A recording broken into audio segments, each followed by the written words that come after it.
Assalamu alaikum everyone, welcome to today's Bitcoin update. This is going to be a very quick update, guys, once again. Uh, right now Bitcoin is just moving sideways like this.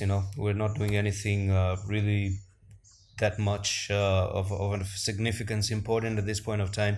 It's just sideways movement, but I want to show you one thing on the weekly though, that we do have a doji right here. We ended up with, is it a spinning top actually?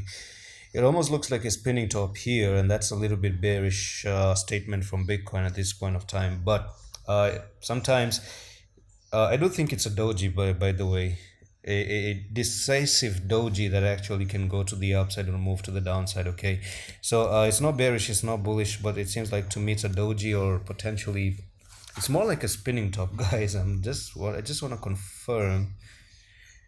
All right, I'm just gonna leave it as a doji, okay? I'm just gonna leave it as a doji. Even spinning tops are dojis, by the way. So from here, guys, the technical target still remains that you have to go to the $53,000 unless you don't come down and once again lose the 44,250.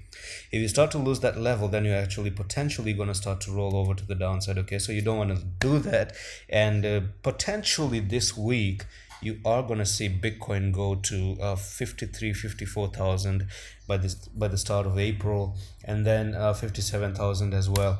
So that's it for this quick update, guys. No big fancy stories, just the same as the previous videos. We still have to look at the Bitcoin making its move to the upside. If you do want to actually learn TA, I do have a course for you, 18 to 19 hours long course for you. If you want to pay 29 bucks, you can do so by paying crypto. So do join the Discord and ask me how to do so, and I'm gonna see you in the next one. Allah Hafiz.